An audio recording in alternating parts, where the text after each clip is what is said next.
I'm resident of College for YouTube. Joel says that's my buddy Patrick McCray. That's my buddy Alan Gallant. We're here to review the documentary Jim and Andy, which really good. Um, it was fun to listen to Jim Carrey give the interview as they're showing the clips of this thing. Uh, really smart move. I mean, he played it straight behind the scenes, and he was talking about how he wanted this to be in the movie. And the way they did this, it looked like it should have been in the movie. Some of it probably could have been, I think, as a sort of a counterpoint to the actual story being told. Absolutely, but it would have had to have been crafted a little different than Milos probably wanted it to be crafted. He was having enough trouble as it is because Carey obviously chose the direct route to insanity, which is being in character 99% of the time, at least for the first like three quarters of the film. If you notice, in the latter part of the film, he is not so much in character all the time. He's in and out of it. I think by that time he could pop in and out of it very easily and quickly, so he wasn't as worried about staying in character all the time.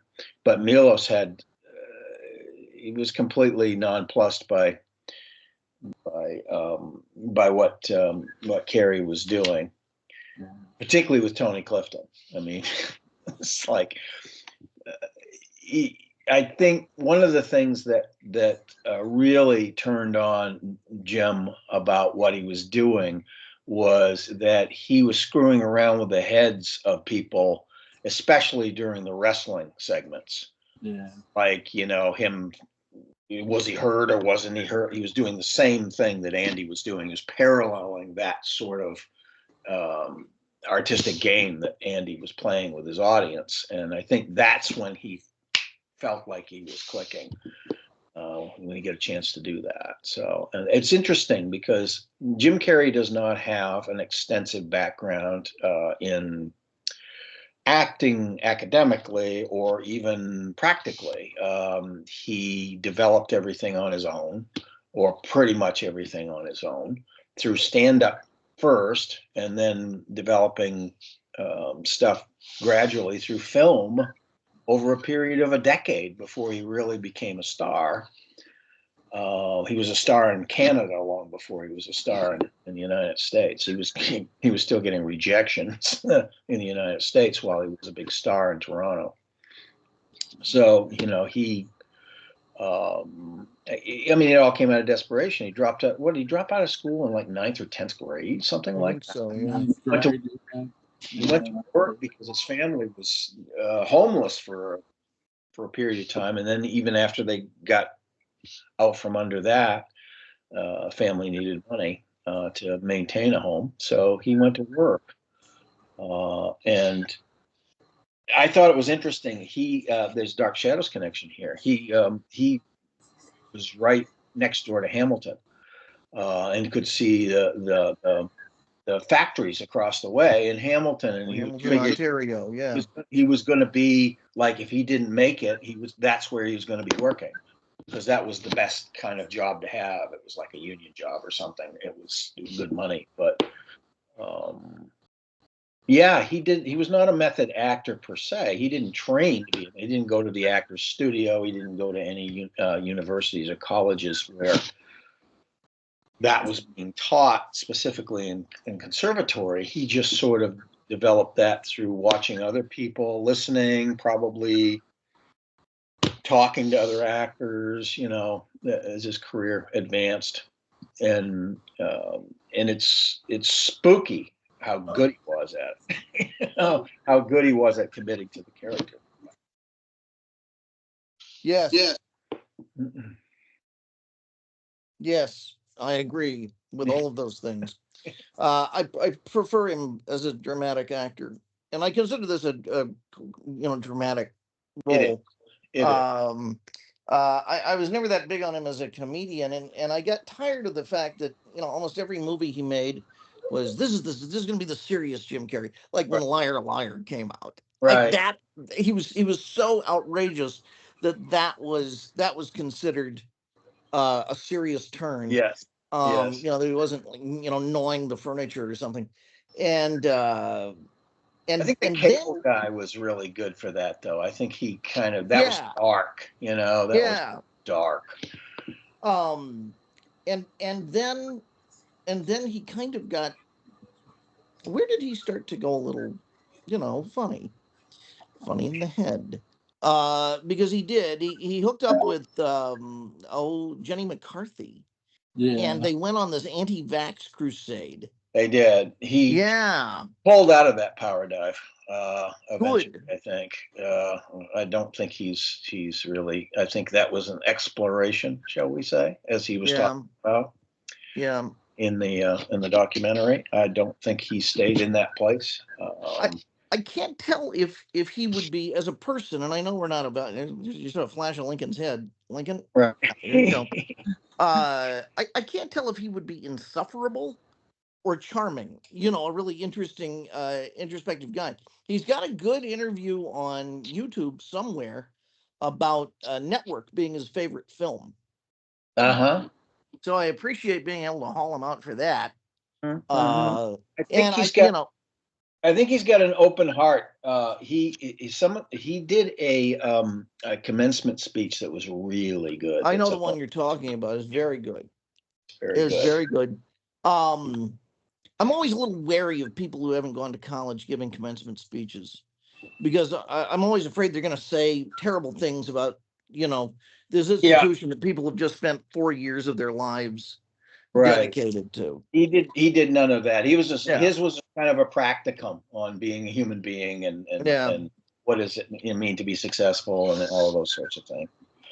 So My favorite film of his, because this is sort of a very open-ended discussion in a way, because the it is. the film is so strange, and I think we can agree that he kind of got to be sort of a jerk to work with. I mean, I'm sure it was very fulfilling for him. He was But self-aware of that, though. He talked about, Yeah. I felt guilty about doing X, Y, and Z sometimes. Yeah, I did. Yeah. And in some cases, he actually told them what he was doing, and because he didn't want to do that anymore. But yeah, so I mean, he was at least self-aware about it. But yeah, he certainly became difficult to work with.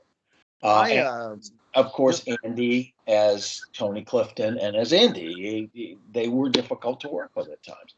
Yeah. I just watched Number 23 the other day. It was a really interesting movie. Have you seen that? Yes. Joel Schumacher movie? Yes. Yes. That's a fascinating and weird movie. It is. But it's inevitable. It's inevitable. He's been Looking for a spot. vacation from him for a few weeks, and now he's back. Yeah. Oh, John Looking for a Lincoln. spot. For God's sake, you're gonna do it, really. You're gonna go for the full money. Yeah. I have to block your anosity. Can I just glue that in?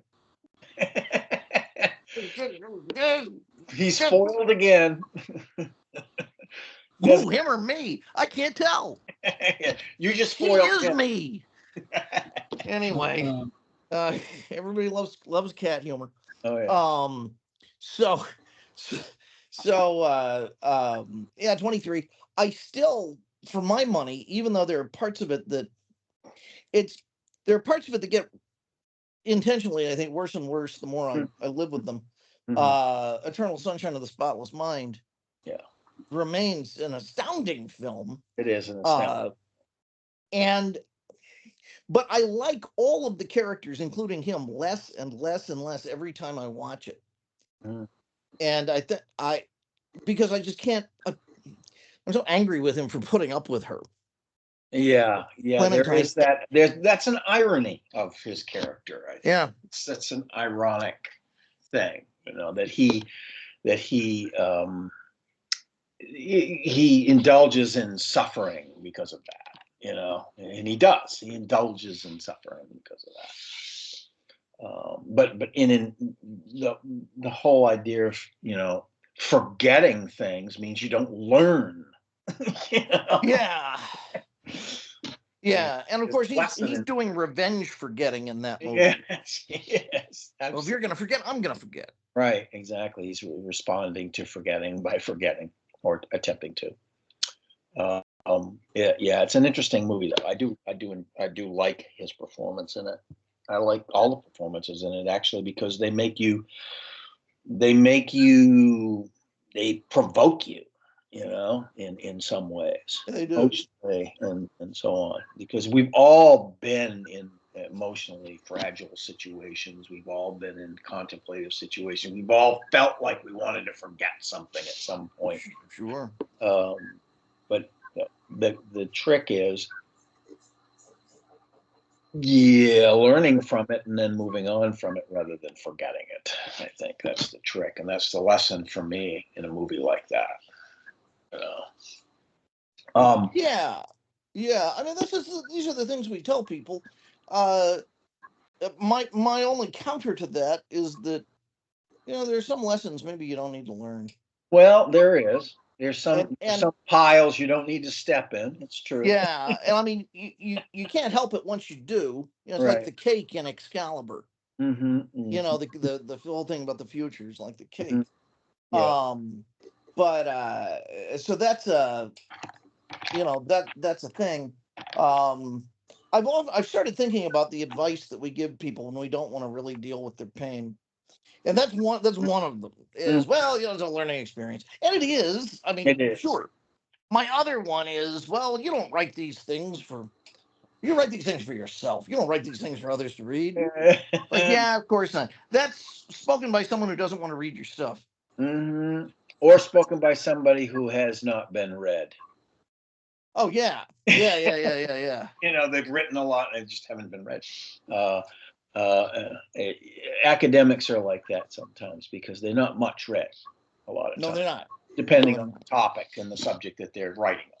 Some are, some aren't, but they're not much read. A lot of times, the best they can hope for is like, okay, this becomes a textbook in a couple of classes, and they read me and do all this stuff, which is fine. I mean, if that's if you're doing that kind of an exploration, maybe you get a little of both. But I have a question for Jewel. Jewel, if you were in a Milos Forman film playing Paula Deen, would you insist on people referring to you as Paula Deen and treating you as Paula Deen off camera? I'm very serious. I don't know who that is. So. Oh, come on! You do know who she is. I have no idea who that is. She's a racist Paula Deen erotica. Who? What? She's Paula Deen. She's a Southern. What she do? She does a lot of stuff, but essentially she's like this foodie kind of person. She's Southern Rachel Ray. Yeah, she's Southern Rachel Ray, and she's okay. Yeah, she wears these outlandish, blonde. I only ever watched Emerald Lagasse. I watched him when he was like, on. We hadn't been on in a while. I know that, right? I know that, but I'll say this about this documentary. In every way, Jim Carrey is playing it like a professional wrestler would. He's playing it like a shoot. And in character, he's kayfabe. And mentioned before, yeah. The only I would say too, I love his narration of this, and because he does tell the writer that Universal is worried about Jim Carrey looking like an asshole. Yeah, and they were worried about me looking like an asshole. Well, it was a concern in certain parts. It was a concern. I can understand why. Foreman was tearing his hair out dealing with Tony Clifton in particular, as I mentioned before. He said he was intimidated by him. Because he was in his face and in his personal space. He wasn't being deferential at all. That's not Tony's way. The way he was sort of portraying like the characters himself, like in many ways, some professional wrestlers act really, really just out there or crazy. I'll give an example. I was listening to Glenn Gilberti, Disco Inferno, who's on the Keeping It 100 podcast. He goes, they'd go up to Scott Steiner and they go up to everybody else about their drug tests. He goes, "Do you think?" And you know what they said to Scott? Not a goddamn thing about his I already steroids. knew he wasn't Yeah, that.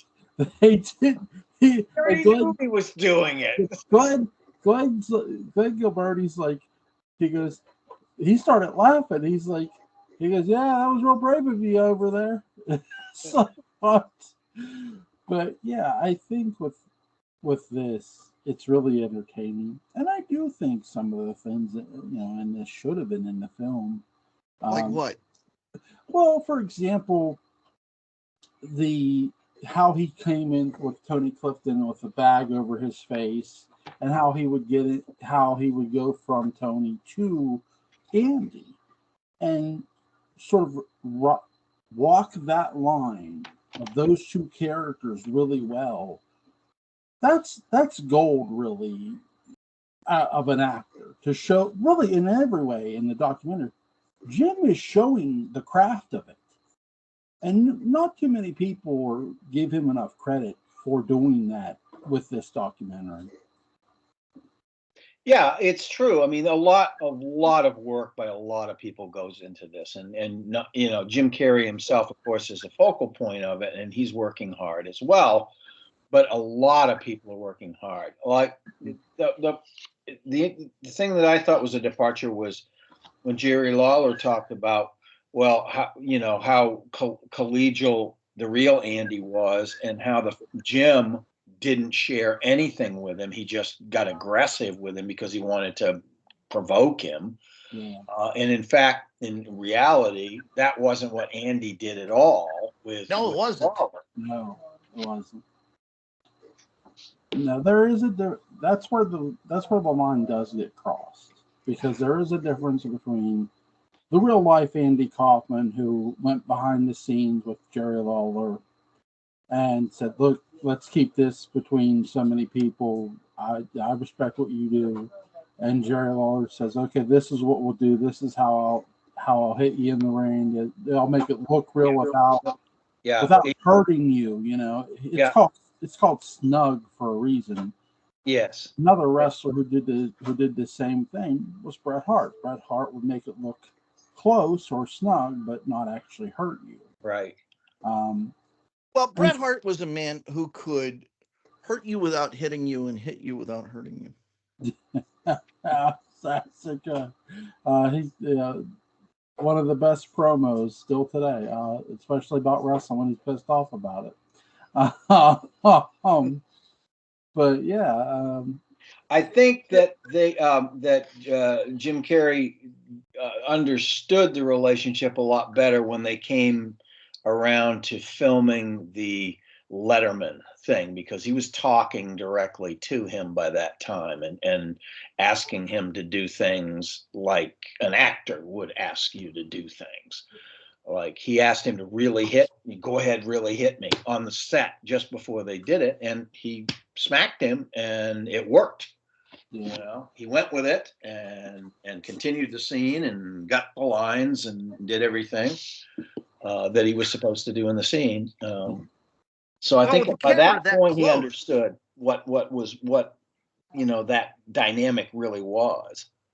I mean, with the camera that close, yeah, it's real hard to fake it, without a sound department working with you, and yeah, he doesn't have anybody working a nap, so no, and yeah, the only way you could do that is if you had a longer angle, because you're not far away at all in a situation, talk show like that, and I'm sure that they had that discussion. I mean, obviously. Like I say, he was talking to Lawler by that point, rather than just getting into the scene and starting to spit at him and just do shit to him. Yeah. Didn't you ever see the time Jeff Jarrett took his guitar and hit it over Beetlejuice's head? No. No. He used to. I'm trying to think of what $20 guitar company they must have used, because they went through a lot of guitars in those days. Honky Tonk Man did it too. They just were smashing guitars over people's backs and their heads and so on, and they were clearly inferior products Yeah. So, because they went right, you know. yeah, Beetlejuice from the Howard Stern show Yes, I was remember. was at WCW, and he says something to Jeff Jarrett, and Jeff Jarrett just clocks him with the guitar. Yeah. See, well, professional wrestling was the last bastion for abusing dwarfs and little people. It really was. I mean, the dwarf toss did not leave WWE until maybe 5 years ago. You know, and there's no telling whether or not it'll have a resurgence. Yeah, fingers crossed on that one. I'm with you. Joint believe clown a dwarf versus can fly. Hornswoggle. There we go. It's up to the dwarf. It Yeah, is. it And is. that's the difference. Today it is. It is. It has to be contractually agreed upon. The last one that was in there was the guy they called Hornswoggle. I remember. Hornswoggle. Yep. Yeah. Dressed Yeah. him up as a leprechaun, Yeah. Yeah. which of course. Joel, did you ever make any sort of glandular awakenings while watching Butterbean? Listen, I've heard all about. I saw Butterbean on Tough Man, and I heard the story about where the behind the scenes of Butterbean fighting Bart Gunn. Basically, The answer is yes. He had a glandular. yeah. The answer is this: Butterbean was actually, here's a little behind the scenes. Butterbean. Who knew how hard he could hit, told Vince McMahon, he goes, look, I don't want to hurt him. I'm willing to work the match. And he didn't say he was willing to lose. He said he was willing to work it. And Vince is like, no, just let's shoot. It's a shoot fight. So and the rest was history after that. Bart Gunn got his ass handed to him. Mm-hmm. Butterbean made a surprisingly good Dr. Dysart in a revival of Equus that I saw. In the previews, he played the horse. He got promoted. Yes. He got promoted. I don't know if I told you that. I want to do that show with a good old-fashioned vaudeville two-man horse costume. So yeah, I knew who Butterbean was. Well, I knew who Butterbean was before he got into the wrestling. Before he did the. What was he doing before? He was just. Tough Man used to air on all sorts of stations late at night, depending on where you could find it. So. Yeah, it was the more civilized version of bum fighting. You know, when they used to pay bums $50 to punch them in the face and stuff. Keep in mind, ECW, Extreme Championship Wrestling, people might not remember this, but it had a sporadic of times it was on. It used to come on at 2 in the fucking morning. Oh my God. And had they no decency. And it's just like this. Here's that's when the brain waves go in. It's about blood, spreading blood, profanity. The songs they're using they don't own them. They're not, and they are copywritten. They're using Metallica's Enter Sandman. They're using Natural Born Killers, and they're not paying the artists to do it. Right. Of course not. That's why it's 2 a.m. Yeah, you're right. Yeah, it's like, come on. I know they used the road I didn't take from Follies a lot. Kimbo Slice, wasn't it? What's that? You remember Kimbo Slice? I remember him. I never watched him. He was a street fighter. Yeah, I heard. And I think that's where they discovered him, was on one of those programs as well.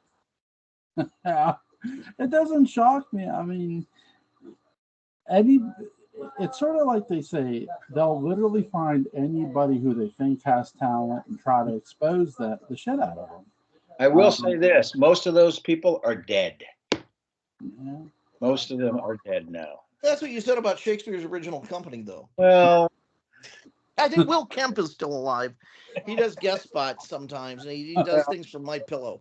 I used to room with Burbage, and God, the man had Richard Burbage. Did you ever see the one where New Jack threw somebody off a scaffold, used a stun gun, and then threw somebody off straight down? He did that to Galbraith on a firing line. I'll send you the video. That would have been interesting. Now on firing line to have Gore Vidal and Bucky. Bucky. Yeah. Oh, with stun guns. You know? Yeah. You crypto. Yeah. Yes. I don't know. I strangely enough, I'm going to put money on Buckley. He in his circles, he was a fairly tough guy. He worked for the CIA. Yeah. Yeah. He was also something of a weekend athlete. I think he was a tennis player. Yeah, he was, and a sailor, a fine sailor. Where he would go out to sea, he'd go right past where he could and get baked. What was you guys' favorite thing about this documentary? I think it's fairly honest. I don't know how honest. I mean, Jim Carrey may have different views now. This was what, 2017 or something like that. He may have different views about some of those things now. But I think at the time, and also the depiction of his process was pretty brutally honest. People would go from soup to nuts. At the ending thing was kind of cool when he's shooting the last scene, and of course that's the scene that's the last one in the movie where he's Tony Clifton, and it goes back and you see Bob Zamuda in the back of the room, and it was very emotional apparently, and he gave a little speech and everything, and so I guess it was sort of healing in a certain way after all the madness that had been going on for a lot of the shoot. Although I think he toned down the madness as the shoot was coming to a close. I think he was smart enough to do that. That shot of Zamuda is the one that always gets me. Yeah. Emotionally, it always gets me. Yeah, it's great. It's great. It's fantastic. And I think it that scene obviously got, and they knew it was the last scene of the movie. So, it for a guy who did generate a lot of negativity and so on and so forth, he still had such a sense of joy behind what he was doing, and that last shot in the movie is just this this incredible note of hope that is kind of the weird final gift of Andy Kaufman. mm-hmm. This hope that he'll come back. There's this hope that there is magic. This hope that there is something more than just this. And I love that. So I think the gift that Andy gave to Bob too. Yes. And so that's a very personal moment at the same time as it's a sort of almost a universal moment in terms of, like you're talking about, that hope that he gives so many people. Yeah.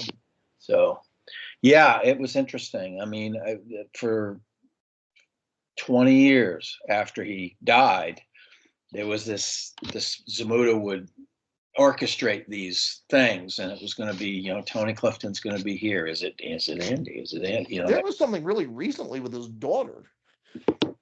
Andy's daughter claiming he was alive.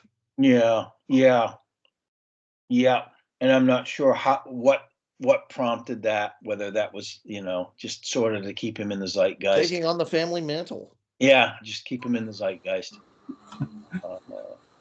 Well, I mean, if you can say something convincingly and make people wonder, why not, right? Yeah, because how old would Andy be now? He'd be in his late 70s, mid to late 70s. Let's see, he'd be 75. He was born in 49, so he'd be 75. I remember getting the Rolling Stone issue that had an article on him, and he was they took a picture of him when he was doing his busboy stuff.